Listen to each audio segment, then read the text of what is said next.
sekarang situasinya papaku udah di penjara. Papaku pernah bilang ke aku, kalau hukum di Indonesia itu emang bobrok. Itu gimana mungkin masuk di akal.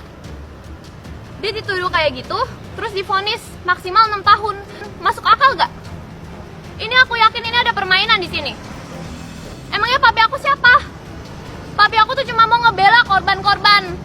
Papi aku tuh cuma mau ngebela mereka. Papi aku mau menegakkan keadilan.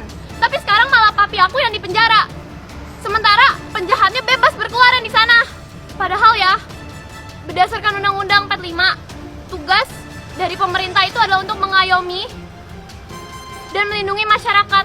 Tapi yang aku lihat, pemerintah ini cuma menindas masyarakat. Papi aku Polemik uang donasi yang melibatkan Agus Salim dan Pratiwi Novianti mulai membaik.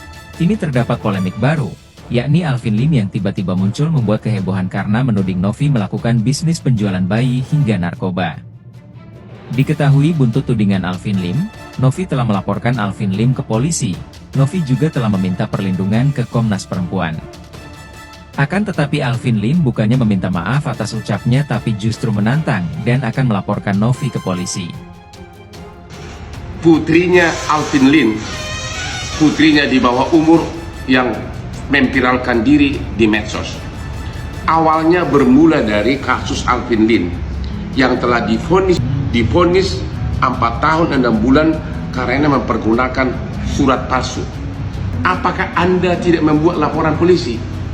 Gara-gara itulah dia dilaporkan ke atas dugaan pelanggaran Undang-Undang ITE, pencemaran nama baik.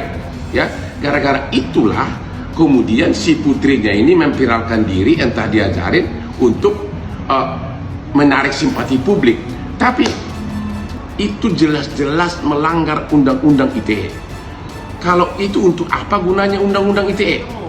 Ya. Seandainya saja orang-orang hukum itu yang datang hanya untuk menengah atau memberi memediasinya agar persoalan ini selesai, sebenarnya saya rasa tidak serumit ini. Namun sayangnya di penderitaannya si Agus ini dan akibat ulahnya si Agus sendiri, akhirnya banyak yang seolah-olah mencari panggung, mencari pekerjaan gitu. Akhirnya lapor sana, lapor sini. Nah, lalu kemudian dari tadi yang masalah donasi itu melebarlah ke Novi. Ada yang bilang dia pemakai, ada yang bilang jangan sampai dia pelacur, jangan sampai jual bayi. Tapi semuanya cuma omongan. Ya paling tidak kelas-kelas pengacara yang ngerti hukum itu mencari bukti dulu baru bicara. Jangan menggiring opini seolah-olah agar masyarakat itu membenci.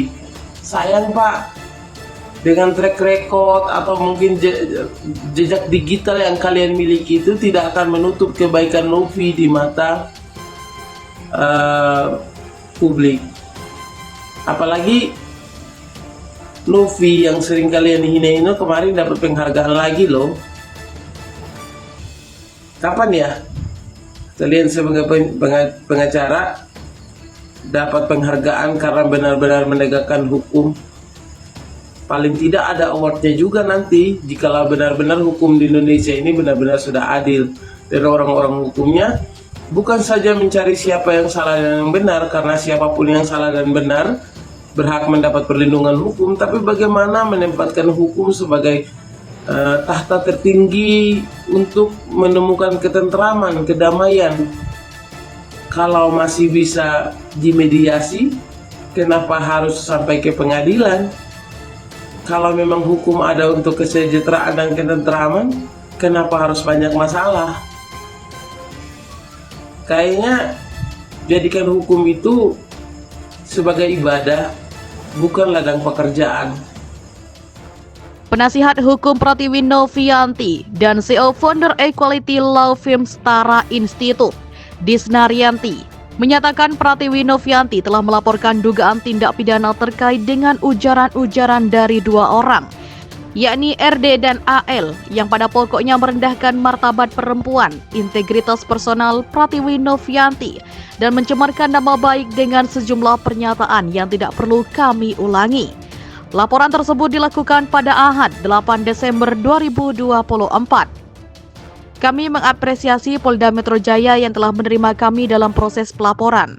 Laporan Pratiwi Novianti diterima dengan nomor LP-B/75014/12/2024/SPKT/Polda Metro Jaya dan nomor LP-B/75/12/2024/SPKT Polda Metro Jaya. Selanjutnya kami akan mengikuti proses-proses pemeriksaan, baik penyelidikan dan penyidikan sebagaimana prosedur hukum acara. Kata penasihat hukum Pratiwi Novianti dan CEO founder Equality Law Firm Setara Institute, Disna Riantina. Detail laporan dan dugaan tindak pidana nanti bisa ditanyakan ke penyidik Polda Metro Jaya, imbuhnya. Secara prinsip, lanjut Disna, dapat kami sampaikan mengapa Pratiwi Novianti tidak serta-merta melaporkan pihak-pihak yang menyerang kehormatan dan martabat personal dirinya. Padahal tidak ada hubungannya dengan permasalahan yang dihadapi Mas Agus dan Teh Novi. Karena kami berpikir pernyataan-pernyataan yang merendahkan martabat manusia itu akan berhenti. Akan tetapi ternyata terus-menerus berlanjut sehingga kami mengambil langkah hukum ini.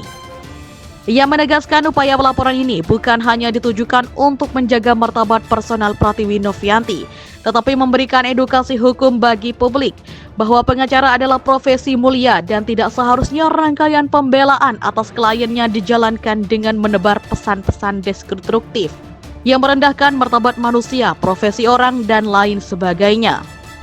Pelaporan ini tidak mengubah komitmen Novi untuk mengikuti skema penyelesaian masalah donasi di Kemensos Republik Indonesia. Masalah ini adalah masalah baru dan personal yang tidak berhubungan langsung dengan masalah donasi. Jelas Disna. Kami atas nama Pratiwi Novianti mengucapkan terima kasih atas dukungan banyak pihak, para tokoh masyarakat, para pengacara, dan masyarakat luas yang selama ini terus memberikan dukungan. Pungkasnya, Pratiwi Novianti akhirnya mengambil langkah hukum dengan melaporkan 2 orang, yakni diketahui berinisial AL dan RDL, ke pihak kepolisian Minggu 8 Desember 2024. Langkah ini diambil setelah serangkaian tuduhan yang tidak berdasar dan pelecehan yang dialami oleh Novianti terkait dengan kasus donasi Agus Salim. Novianti yang sangat merasa dirugikan oleh tuduhan tersebut mengungkapkan bahwa alasan dia melaporkan ke polisi adalah karena perlakuan yang sudah kelewatan dan sangat merugikan, terutama bagi dirinya dan keluarganya. Alasannya sudah kelewatan dan keterlaluan, sangat merugikan nama baik pribadi, fitnahnya sangat tidak berdasar. Salah satu efek yang paling besar adalah efeknya kena pada anak saya, ujar Novianti dengan nada emosional. Novianti juga menjelaskan dampak dari tuduhan tersebut terhadap anaknya. Anak saya jadi ditanya apa sih kerja mamanya. Jadi sedih banget tuduhan itu. Lanjutnya, emosi dan kesedihan Novianti sangat terasa saat mengungkapkan bagaimana fitnah itu telah mempengaruhi kehidupan pribadinya dan anak-anaknya. Kuasa hukum Novianti yang turut mendampingi dalam pelaporan ini mengungkapkan alasan hukum di balik langkah yang diambil. Pada malam ini kami datang untuk melaporkan inisial RDL dan juga inisial AL. Atas delik apa? Tentu saja teman-teman sudah tahu bahwa mereka ini telah melakukan pencemaran nama baik itu. Yang pertama, selanjutnya saat merendahkan harkat dan martabat perempuan, ungkap kuasa hukum Novianti.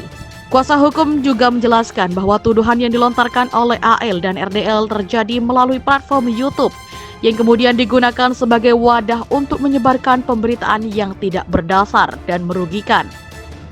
Buktinya tentu dari akun-akun YouTube mereka yang kemudian dijadikan wadah untuk mengekspos pemberitaan sehingga pemberitaan itu tersiar. Tambahnya,